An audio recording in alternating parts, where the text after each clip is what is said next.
कैसे हो बच्चे लोग? बढ़िया। बच्चा आज हम लोग देखेंगे फिजिक्स के अंदर 2023 में जो क्वेश्चन पूछा गया था पार्ट 1 चैप्टर 1 एनसीईआरटी के इलेक्ट्रिक चार्ज एंड फील्ड के। प्रीवियस वीडियो में बच्चा हम लोगों ने देख लिया था 2024 के अंदर जितना भी क्वेश्चन पूछा था उसका सॉल्यूशन अच्छे तरीके से।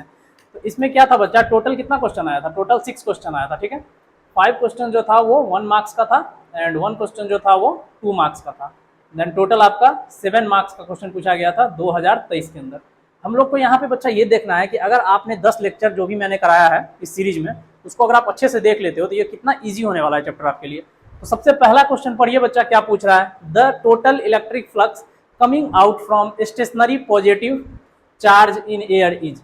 इसका ये मतलब है कि एयर में कोई 1 कूलम्ब का चार्ज पड़ा हुआ है तो इस पे निकलने वाला जो इलेक्ट्रिक फ्लक्स होगा टोटल वो कितना होगा। तो यहाँ आपसे ये इनडायरेक्टली बच्चा क्या चेक कर रहा है? गॉस लॉ का कॉन्सेप्ट चेक कर रहा है। कुछ नहीं करना है, गॉसियन सरफेस कंसीडर कर लेना है और हम लोग जानते हैं flux equal to Q inside upon epsilon naught. Q inside कितना है बच्चा? 1 एंड एप्सिलॉन नॉट। अगर ये एप्सिलॉन नॉट ऊपर आएगा तो इसको हम लोग लिख सकते हैं एप्सिलॉन नॉट इनवर्स। फिर हम लोग ऑप्शन चेक करते हैं, ये ऑप्शन तो नहीं हो पाएगा 100%, B is the correct option. ठीक है, सेकंड क्वेश्चन को ध्यान से पढ़ो बच्चा लोग, क्या पूछ रहा है? सेकंड क्वेश्चन में पूछ रहा है इलेक्ट्रिक फील्ड लाइंस जो होता है प्रोड्यूस इंफॉर्मेशन अबाउट। ये बहुत बेसिक है, जब हम लोग चार्ज एंड उसके प्रॉपर्टी के बारे में पढ़ते हैं तो सबसे बेसिक चीज यही पढ़ते हैं कि इलेक्ट्रिक फील्ड लाइन जो होता है वो किसके बारे में इंफॉर्मेशन देता है। तो क्या क्या है ऑप्शन इसमें सब देखना पड़ेगा। Field strength, direction, nature of charge. तो मान लो बच्चा कोई एक पॉजिटिव चार्ज है तो ये क्या करता है? इलेक्ट्रिक फील्ड लाइन को थ्रोन आउट करता है। ठीक है, आउटवर्ड डायरेक्शन में थ्रो करता है। एंड इलेक्ट्रिक फील्ड जो होता है वो क्या होता है? Force per unit charge, Newton पर कूलम। और ये एक वेक्टर क्वांटिटी है, तो जैसे ही वेक्टर हो गया बच्चा तो डायरेक्शन तो होगा ही होगा, तो बी के बारे में तो सोचना ही नहीं था। इसके बाद फील्ड स्ट्रेंथ, इलेक्ट्रिक फील्ड हमेशा चार्ज से रिलेटेड होता है तो फील्ड स्ट्रेंथ तो दिखाएगा ही दिखाएगा इलेक्ट्रिक फील्ड लाइन, तो इसमें भी कोई टेंशन नहीं है। फिर नेचर ऑफ चार्ज, देखो बच्चा अगर पॉजिटिव चार्ज है तो आउटवर्ड में फ्लक्स होगा, इलेक्ट्रिक फील्ड जो होगा वो थ्रो करेगा, और अगर निगेटिव चार्ज है तो फील्ड लाइन जो होगा वो इनवर्ड की तरफ होगा। ठीक है, तो ये भी दिखा देगा ये अंदर जा रहा है कि बाहर की तरफ जा रहा है, तो ये नेचर ऑफ चार्ज को भी, मतलब ऑल ऑप्शन जो है इसमें ए बी सी वो करेक्ट है, then D is the answer. ठीक है, तो इसमें क्या था, हमें बस एक बेसिक नॉलेज होना चाहिए था प्रॉपर्टी ऑफ चार्ज का। तीसरा क्वेश्चन देखो बच्चा क्या पूछ रहा है, a charge Q placed at the centre. ठीक है, a charge Q placed at the centre on the line joining two charge capital Q will be in equilibrium if Q will be equal to. इस तरह के question को बच्चा एक बार ध्यान से पढ़े, भले ही ये 1 मार्क्स का है बट ये क्वेश्चन थोड़ा सा इंपॉर्टेंट हो सकता है। लेकिन अगर आपका कॉन्सेप्ट क्लियर है तो इसमें क्या पूछ रहा है कि ये अगर यहाँ पे प्लस क्यू चार्ज है और यहाँ पे भी प्लस क्यू चार्ज है और इसके मिड में एक चार्ज रखा हुआ है क्यू, इस सिस्टम को इक्विलिब्रियम में आने के लिए ये क्यू का वैल्यू क्या होगा? एंड क्यू ऑप्शन में किससे रिलेटेड है? कैपिटल क्यू से। इसको सॉल्व करने का पहले हम एक बार आपको कॉन्सेप्ट बता दें। इक्विलिब्रियम का मतलब हुआ बच्चा कि इस पे या इस पे, इस सिस्टम में किसी भी फोर्स, किसी भी टाइम पे जो फोर्स लगेगा एक चार्ज के ऊपर वो एफ नेट 0 के बराबर होना चाहिए, तभी वो स्टेबल में, तभी वो इक्विलिब्रियम में होगा। तो हम किसी एक को चेक कर ले तो हमारा आंसर मिल जाएगा। तो इसी को चेक करते हैं। मान लेते हैं कि ये x दूरी पे है और ये x दूरी पे। ठीक है, टोटल डिस्टेंस दोनों के बीच में 2x का है। इसके वजह से जो लगेगा वो रेडियली आउटवर्ड लगेगा और इसके वजह से लगेगा वो भी रेडियली आउटवर्ड लगेगा। तो अगर एफ नेट यहाँ लिखे बच्चा तो वो क्या हो जाएगा? इसके वजह से x डिस्टेंस है, देन के capital Q Q upon x square. इसके वजह से लगेगा के capital Q upon 4x square, क्योंकि टोटल डिस्टेंस 2x हो जाएगा। ठीक है, अब क्या करना है? एफ नेट 0 के बराबर होना चाहिए। इसको अगर हम लोग राइट हैंड साइड शिफ्ट करेंगे तो क्या हो जाएगा बच्चा? एक माइनस यहाँ आ जाएगा, एक्स स्क्वायर से एक्स स्क्वायर कैंसिल, के से के कैंसिल, क्यू से क्यू कैंसिल। अगर आप ध्यान से देखोगे तो Q small Q equal to हो गया minus of capital Q upon 4। इतना अचीव करने के बाद हमें ऑप्शन को ध्यान से देखना होता है और ये हम देख रहे हैं कि बी ऑप्शन में ये सेम दिया हुआ है। ठीक है, तो ये भी बहुत ईजी था, बट आपको उस तरीके से आपका पढ़ाई होना चाहिए, आपका कॉन्सेप्ट बिल्डअप होना चाहिए, फिर आपको 30 सेकंड से ज़्यादा इस तरह के क्वेश्चन में नहीं लगने वाला है। चौथा क्वेश्चन देखो बच्चा, वो इलेक्ट्रिक डाइपोल पे है। तो क्या देखा आपने, ये क्वेश्चन कहाँ से था?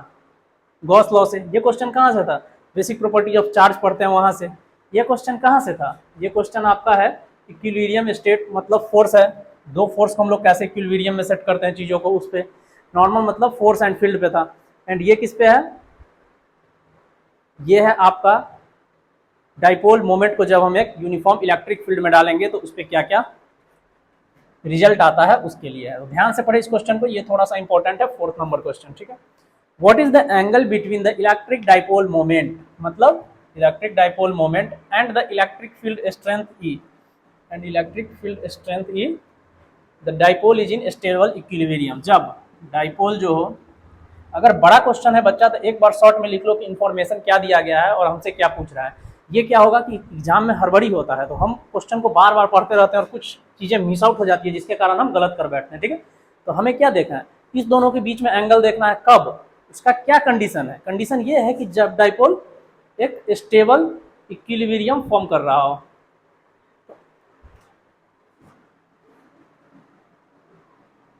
बच्चा देखो, अगर आप याद करके बढ़ोगे, अगर आपको कॉन्सेप्ट ज़्यादा ध्यान में नहीं है तो फॉर्मूला होता है टॉर्क का, torque equal to P cross E, क्योंकि ये वेक्टर का क्रॉस है, ठीक है, मल्टीप्लिकेशन का नहीं है, तो इसको लिख सकते हैं P E sine theta. Stable equilibrium के लिए टॉर्क इक्वल टू 0 होना चाहिए, तो यहाँ साइन थीटा है, पी और ई 0 नहीं है, यहाँ साइन थीटा को 0 करना है। तो साइन थीटा का ग्राफ कैसा होता है बच्चा, कुछ इस तरीके से होता है, 0 डिग्री पे भी 0 होता है एंड 180 डिग्री पे भी 0 होता है।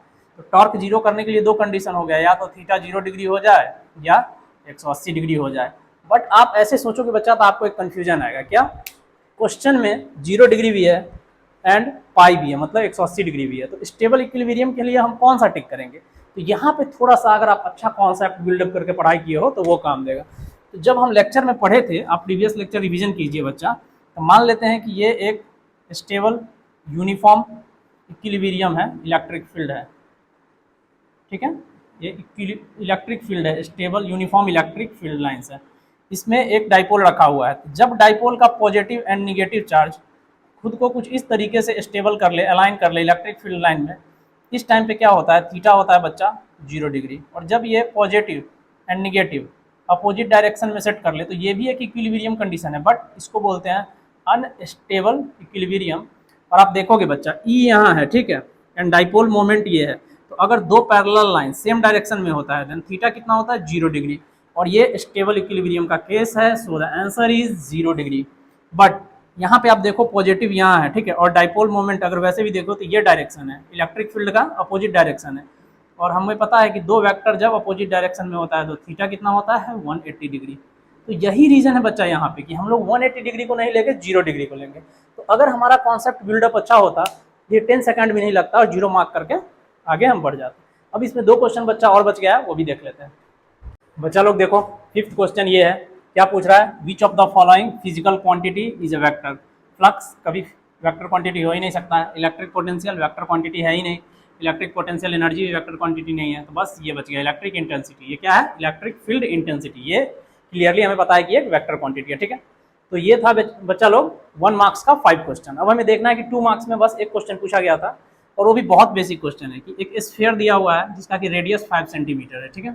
तो एक स्फीयर है, लेट से इसका रेडियस कितना है 5 सेंटीमीटर, ठीक है जो चार्ज ऑफ, यहाँ पे चार्ज दिया हुआ है वो कितना है बच्चा लोग 31.41 microcoulomb. Calculate the surface density, मतलब सरफेस चार्ज डेंसिटी रो पूछ रहा है, ठीक है। जैसे हम लोग ने देखा था कल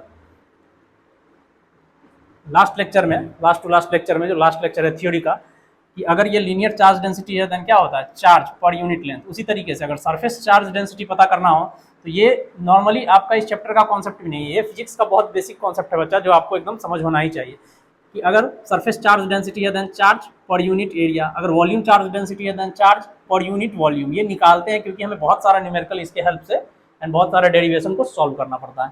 तो आपसे पूछ रहा है कि सरफेस चार्ज डेंसिटी कितना होगा, calculate the surface density of the charge. तो बच्चा यहाँ पे Q तो दिया ही हुआ है, बस हमें एरिया फाइंड आउट करना है, और ये क्या है स्फीयर है, देन स्फीयर का एरिया क्या होता है 4πr²। पुट कर दीजिए इस इक्वेशन में, आपको मिल जाएगा सरफेस डेंसिटी ऑफ चार्ज। देखिए बस ध्यान रखना है यूनिट का, 31.41 10⁻⁻⁶, क्योंकि माइक्रो कूलम है, ठीक है। एरिया 4, पाई को ले लेते हैं 3.14 एंड रेडियस का स्क्वायर करते हैं। रेडियस कितना है बच्चा लोग सेंटीमीटर, हर बार यही नोटिस मैं कराता हूँ कि अगर सेंटीमीटर है तो उसको मीटर में चेंज कर ले, तो इससे क्या होगा कि हमें दिक्कत नहीं आएगा। इसको मीटर में चेंज करेंगे और स्क्वायर करेंगे, देन 5 × 5 × 10⁻⁻⁴। ये 10⁻⁻⁴ ऊपर जाएगा तो कितना हो जाएगा बच्चा 31.41 × 10⁻⁻²। इस 4 को हम 2 × 2 लिख लेते हैं। ये देखिए आपको बच्चा कैलकुलेशन कैसे फास्ट करना है, कैसे एक्यूरेट करना है, उस सब का भी नॉलेज होना चाहिए। यहाँ मैंने इसको ऐसे इसलिए लिख लिया है 2 गुने 2 4 को, क्योंकि जब आप 5 गुने 2 करोगे बच्चा तो कितना होगा 10 होगा, और 10 को जब 3.14 से करोगे तो कितना हो जाएगा 31.4 समथिंग, और ये कितना है 31.4 समथिंग। तो जब इसको हम लोग कैंसिल आउट करेंगे ये टर्म सारा कैंसिल हो जाएगा, ठीक है। तो कितना बच गया बच्चा 10 टू द पावर -2/10, 10 का पावर +1 है, ऊपर जाएगा तो -1 हो जाएगा। ये सब कैलकुलेशन आपका बहुत फास्ट होना चाहिए। ये क्या आ गया बच्चा 10 टू द पावर -3 जो आ गया हमारा, वो surface density of the charge आ गया, ठीक है।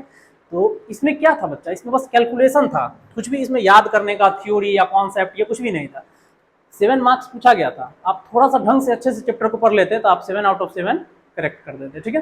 तो हम लोगों ने 2024 का 2023 का previous year question physics Bihar board का देख लिया है क्लास 12 के लिए। अब नेक्स्ट वीडियो में हम लोग देखेंगे 2022 में कितना क्वेश्चन और किस तरह का क्वेश्चन पूछा गया था, ठीक है। तो इतने पैसेंस से सुनने के लिए बहुत बहुत थैंक यू। फिर मिलते हैं नेक्स्ट वीडियो में, तब तक के लिए बाय बाय।